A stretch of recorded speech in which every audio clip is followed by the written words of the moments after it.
Whitman High School in South Huntington.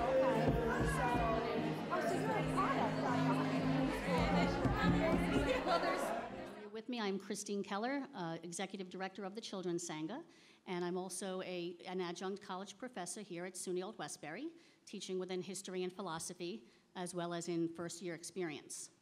I would also like to thank tonight a few people, SUNY Old Westbury faculty, staff, and students who enabled this event to be possible, our wonderful community partners, many of whom I've been working with for many years, who have been raising awareness, educating, and taking action on behalf of our kids. Tom Ryan as well, who was our musician for the evening. Thank you, Tom, for the beautiful music.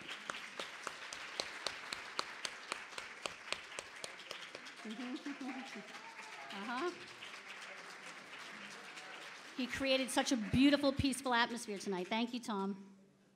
Okay. And there were a couple of clubs here at Old Westbury, the Council for Exceptional Children and Active Minds, who provided refreshments tonight. So thank you, clubs. Okay.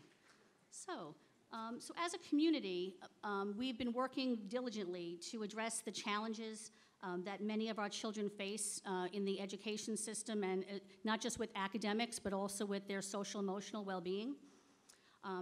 We offer programs, a variety of different programs and consulting services, not just the Children's Sangha, but our community partners that are based on the whole child philosophy. At the same time, we work with a variety of groups towards advocacy efforts at the local school district level as well as at the state level, because one size does not fit all.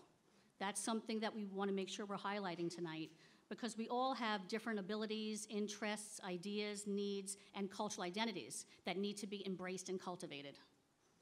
So we have a wonderful panel here this evening. We're going to be starting the night off by talking a little bit about the topic of the broader conversation, how we can better serve all students. And we're also going to define the term 2E, because as I mentioned, we all have different abilities and needs, but kids who are twice exceptional can really help us to see more clearly as to what is and isn't working in our systems today.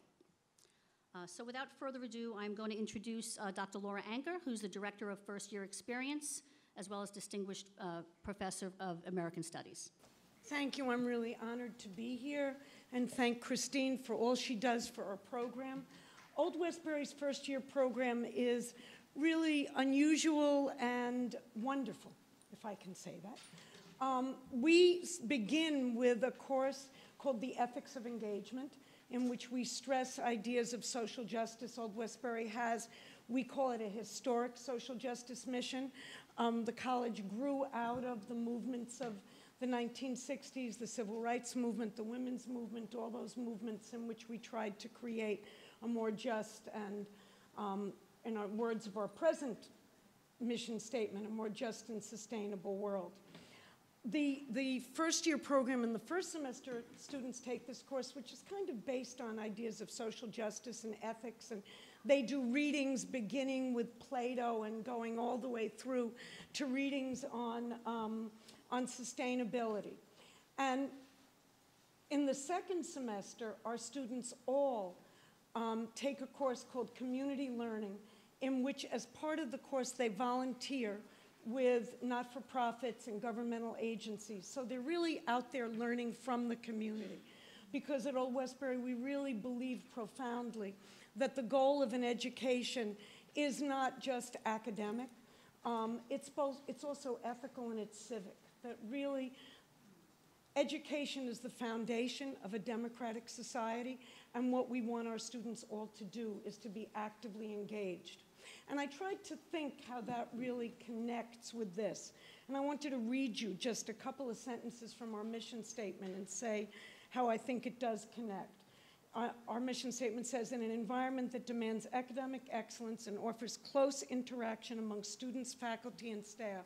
And I think that's a very special thing about Old Westbury. I used to say that we offer an elite education in a democratic environment.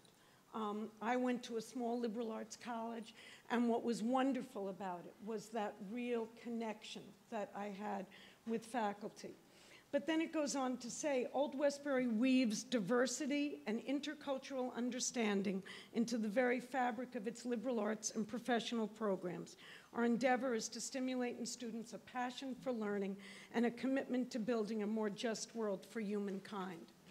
And I started thinking about that word diversity and how that really connects to what we're talking about here, which is that one of the hardest things for all of us to really learn is what it means not only to be a diverse society, and we brag all the time, and I think it is what makes the United States a great country, is that we are the most pluralistic, diverse country probably in the world.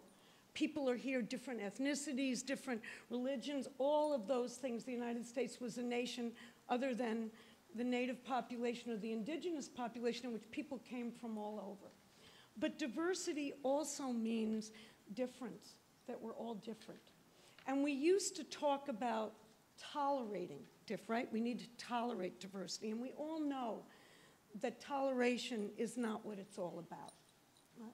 That really what we all need to do is respect diversity, is respect people who are different from ourselves, and to go further than just respect, that we want to cultivate that difference. We don't want everybody to be the same. Everybody comes with different ideas, different abilities, different things that they do, well, different things. And we want to cultivate those strengths, right? And that I think that's what this is really about, that we often look at people who are different in education, and instead of understanding that that difference has all kinds of exceptionalities, and I really believe that everybody is exceptional. What we need to cultivate is what's exceptional in them.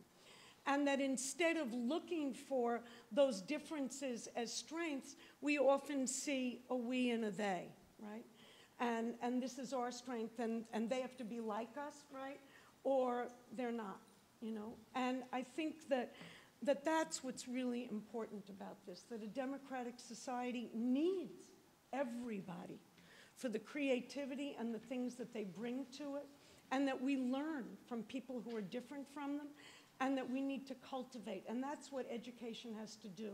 I profoundly believe that our democracy is really based in education, that without strong public education that everybody has access to, and that we're not a strong democratic society, that not everybody participates, that we don't have the benefits of all the things that everybody has to give.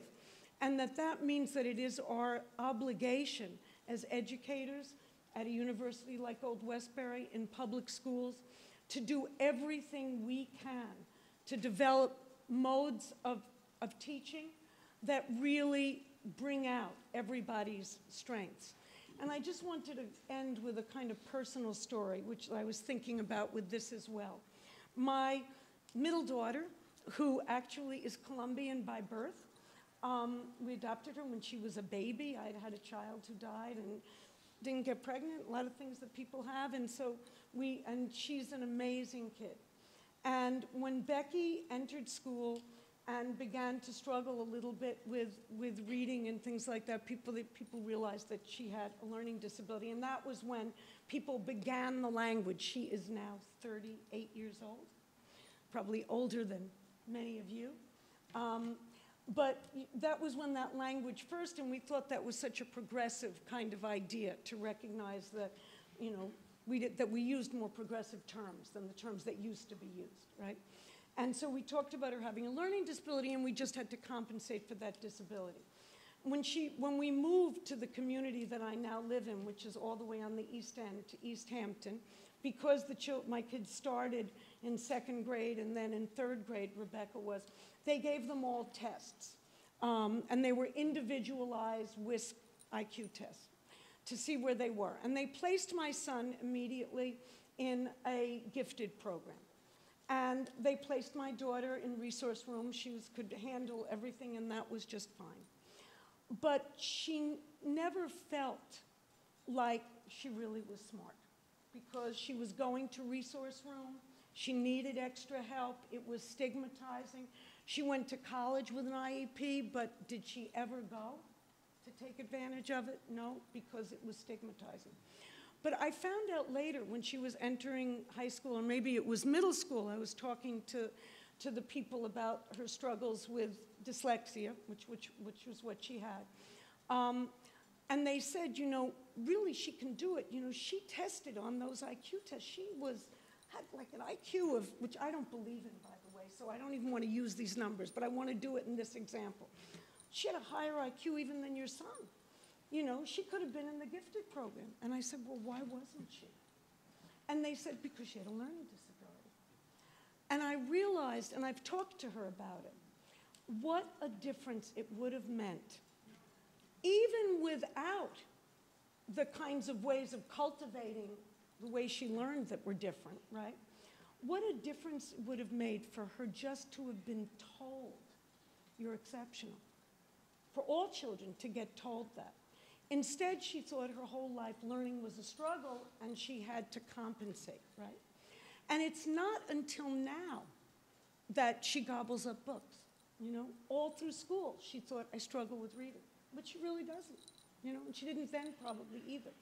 But it was sort of the way we label, the way we identify, and the ways in which we don't cultivate what's creative. She's an artist, she's an athlete, all of those things, and we don't see people that way. So I think what's important about this is to understand the abilities that all of our students, all of our children have, and to cultivate those. Thank you. Okay, thank you, Laura. And now, in terms of the film, I'd like to bring Melissa Sornick up to talk a bit about 2E, or twice exceptionality, so that you'll have a base to understand maybe a little bit about the children that you're going to see, or the young adults you're going to see in our film tonight. Thank you. Well, I have to say that Laura really did a great job in describing the difficulties and challenges of a 2E child. What I'm actually going to do is, oftentimes I'm asked to describe or provide a profile or what have you. I'm actually going to read right from our Twice Exceptional Children's Advocacy brochure, because I think that it pretty much sums up what a 2E child is and how they're identified. So the thing that we need to understand first is that 2E, or twice exceptionality, is not a diagnosis. What it is a conceptual way of identifying, understanding, and supporting the social, emotional, and academic needs of an individual who demonstrates evidence of exceptional ability and disability. So what does all of that mean? We say twice exceptional because there are two exceptionalities. Every twice exceptional child is gifted, and I think that what's important to understand is that not every gifted child is twice exceptional, but we have to remember that every twice exceptional child is gifted, and that is one exceptionality. The second could be anything. It could be any sort of neurobiological disorder, any learning disability, any emotional disorder, anything that is getting in the way of this child's learning. It could be learning style. They are not reaching their potential. That is the second exceptionality. Now, there could be a child who has three exceptionalities. It could be ADHD. It could be in combination with an autism spectrum disorder. It could be any sum and such things. Again, it's anything that is getting in the way of their access and engagement in an appropriate education at their intellectual level. It comes in combination with giftedness.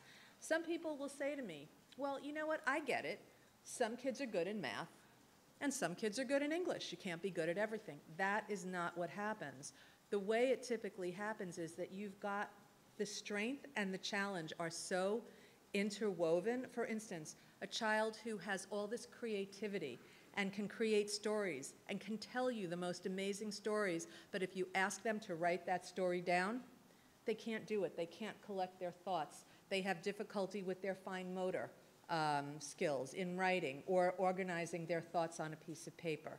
So they get the concepts in math, but they can't do the computation, and they get pulled back because they can't memorize their math facts.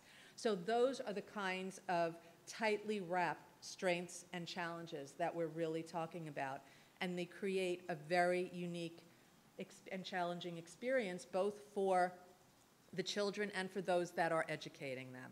So again, skill development of twice exceptional learners is typically uneven or asynchronous.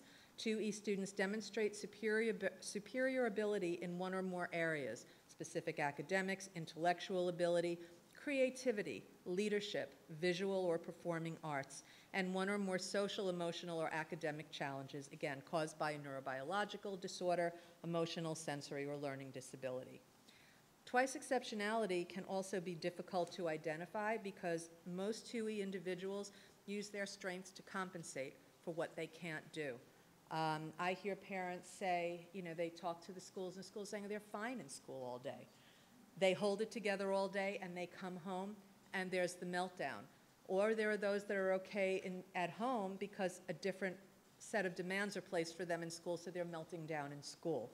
But they're working so hard to compensate. Laura, I'm sure with your daughter, dyslexia, I have a little guy in my practice who's 11 years old. When he was in kindergarten, he was the only child that wasn't able to read in his class, and his mother did a very brave thing. She said, you don't have to go to school, because she saw his self-esteem just plummeting. He stayed home for a year and taught himself how to read, and he is a voracious reader now with his dyslexia. So again, we see these compensatory things. We don't even know how he reads, but he's figured it out.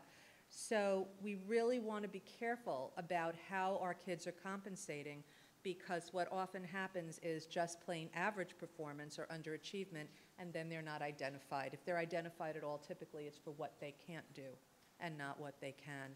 And you'll see that in the movie. So that's really what 2E is about. And I hope you enjoy the movie. Thank you.